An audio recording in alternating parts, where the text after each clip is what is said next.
Thanks for joining this section. We now move the discussion to the two segments of the carbon market, the voluntary and the compliance sectors. Noor will be your instructor on this topic. Noor, they are all yours. Thank you very much, Natalie. Hi and welcome, I am Noor and will guide you through our next section on voluntary markets and Article 6. Let's go on. Let us now turn to the voluntary carbon market, the VCM, in detail. The voluntary carbon market is defined by one characteristic: participation is not legally mandated. Buyers, primarily corporations, but also financial institutions, governments, and individuals, choose to purchase carbon credits to offset their emissions beyond any regulatory requirement. The drivers of this choice include corporate net zero commitments, ESG reporting obligations, supply chain sustainability requirements, and brand positioning. The market has grown substantially over the past decade. In 2016, the total value of the VCM was estimated at approximately $100 million. By 2021, it had reached approximately $2 billion, a 20-fold increase over 5 years.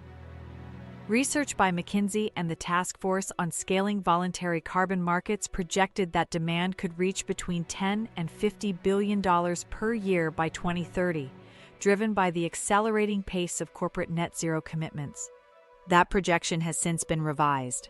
The integrity crisis of 2022 and 2023, triggered by investigative journalism into the quality of certain RED+ forest credits, caused a significant correction in market confidence and transaction volumes. Annual issuances and retirements fell notably in 2023 and 2024 as buyers became more selective. The lesson is clear. Volume alone is not the right measure of a healthy carbon market. Quality is. How does the voluntary carbon market actually function?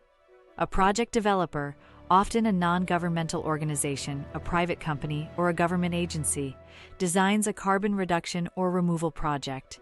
The project must be developed in accordance with an approved methodology from one of the major standards bodies, which we will examine shortly. The project is then submitted for independent validation by an accredited third-party auditor.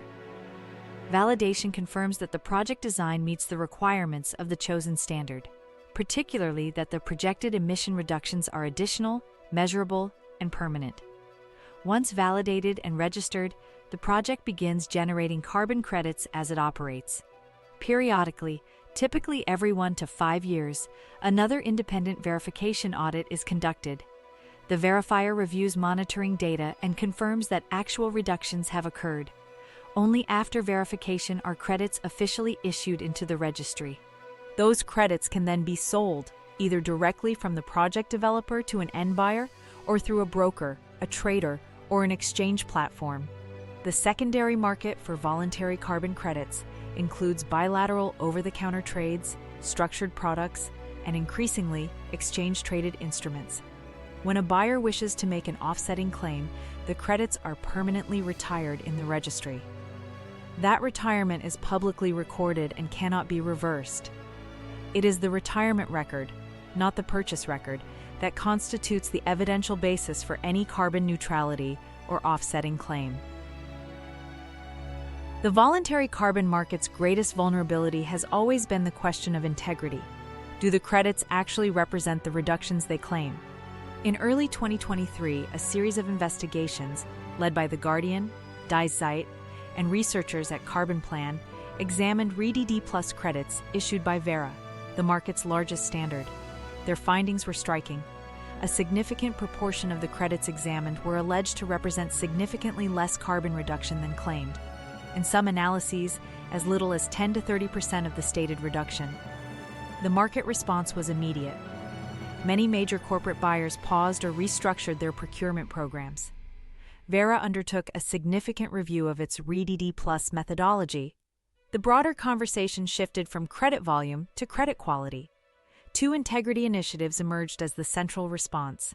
The Integrity Council for the Voluntary Carbon Market, the ICVCM, developed what it calls core carbon principles, a set of threshold quality requirements that credits must meet to carry an ICVCM-approved label.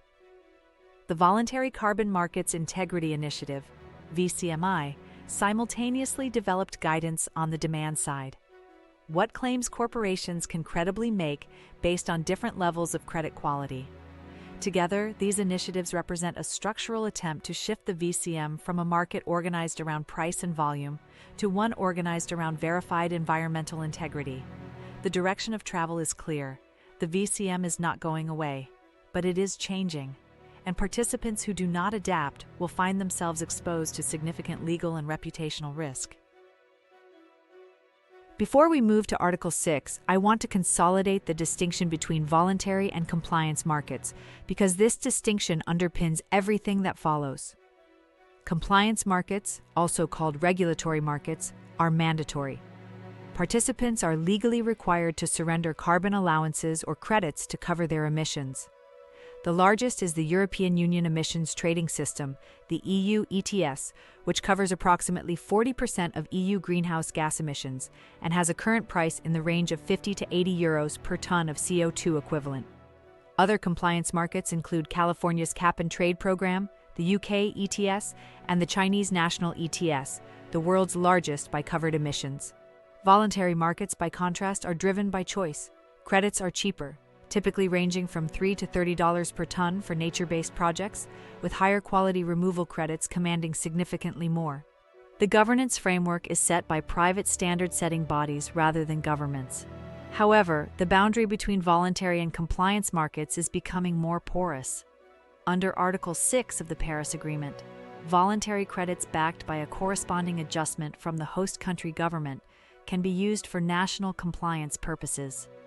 The EU's Corporate Sustainability Reporting Directive, CSRD, and the proposed Green Claims Directive are increasing the evidentiary standards that voluntary claims must meet. Understanding both market structures and how they interact is essential for any practitioner operating in this space. We now come to what I consider the most structurally important development in carbon markets since the Kyoto Protocol, Article 6 of the Paris Agreement. Article 6 was negotiated as part of the Paris Agreement in 2015, but its implementation rules were not finalized until COP26 in Glasgow in 2021. 6 years of complex negotiations involving virtually every country on Earth. The delay reflects both the technical complexity of the subject and the geopolitical sensitivity of what was at stake, namely, who gets to count which emission reductions and how. Article 6 has 3 pillars. Article 6.2 establishes a framework for bilateral cooperation between countries, allowing them to transfer carbon credits across borders while maintaining environmental integrity. Article 6.4 establishes a new UN-supervised carbon crediting mechanism, the successor to the CDM, sometimes referred to as the Paris Agreement Crediting Mechanism, or PACM. And Article 6.8 provides for non-market approaches to international cooperation, technology transfer, capacity building, and financial support that operates outside the carbon credit trading framework. The central innovation of Article 6, and the concept that distinguishes it most sharply from the CDM, is the corresponding adjustment. This mechanism prevents double counting, ensuring that an emission reduction can only be counted once, either by the host country toward its NDC or by the purchasing entity for its own claim, not both. This single concept has far-reaching implications for credit quality and pricing, which I will elaborate on momentarily. Article 6.2 creates what the Paris Agreement calls Internationally Transferred Mitigation Outcomes, ITMOs. These are, in essence, carbon credits that have been formally transferred from one country to another under a bilateral agreement. The structure works as follows. Country A, the host country, generates an emission reduction within its borders. It formally authorizes the transfer of that reduction to Country B, the acquiring country, for use toward Country B's NDC or for other international mitigation purposes. Country A then applies a corresponding adjustment, removing the reduction from its own national inventory. Country B's inventory is credited accordingly. The commercial significance of ITMOs is substantial. Corporations and other private entities wishing to make robust net zero claims are increasingly seeking credits that are backed by a corresponding adjustment, because such credits are not at risk of double counting. They represent a fundamentally more defensible asset for compliance, reporting, or public claim purposes.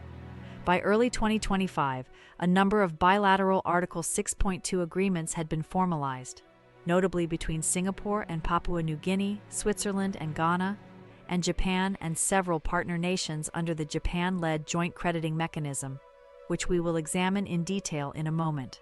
However, I want to be candid about the current state of the market. Article 6.2 is still in its early implementation phase.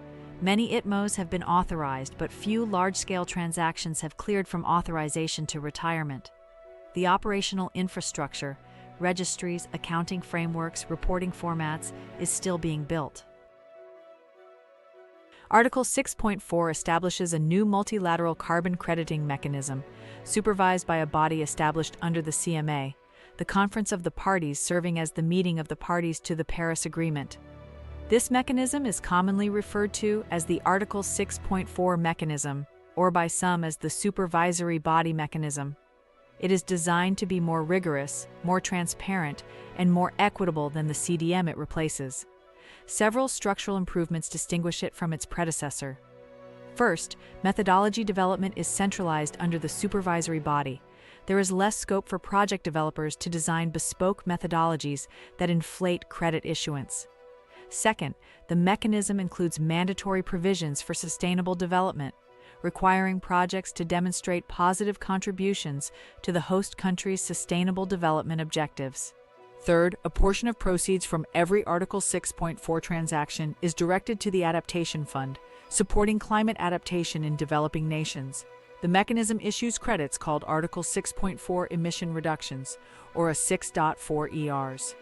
These automatically carry a corresponding adjustment, as the transfer is recorded by the UN Registry. As of this recording, the Article 6.4 mechanism's rulebook, the modalities, procedures, and guidelines has been substantially developed, and the first methodologies are under review. However, the mechanism has not yet issued its first credits. It is expected to become operational within the next 1 to 2 years, and when it does, it will fundamentally reshape the architecture of international carbon trading.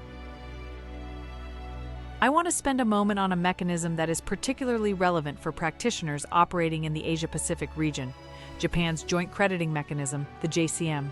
The JCM is a bilateral crediting mechanism established by Japan under its own national climate policy, predating the finalization of Article 6 rules.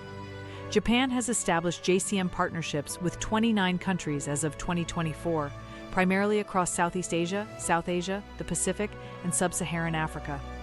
Partner countries include Indonesia, Vietnam, Thailand, Bangladesh, Ethiopia, Kenya, Saudi Arabia, and many others. The JCM works by co-financing low-carbon technology projects in partner countries. Japan provides up to 50% of project costs through grants from the Ministry of Economy, Trade and Industry, METI, and the Ministry of the Environment. The emission reductions generated are then shared between Japan and the host country, with Japan's share contributing to its NDC.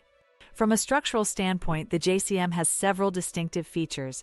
Projects are technology-focused, energy efficiency, renewable energy, waste management, rather than nature-based. Methodologies are bilateral, agreed upon between Japan and each partner country. And the mechanism operates at government-to-government level, with strong host country involvement in project approval.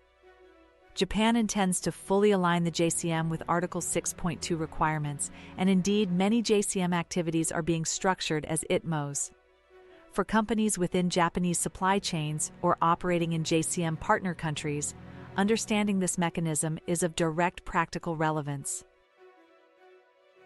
Let us now turn to CORSIA, the Carbon Offsetting and Reduction Scheme for International Aviation.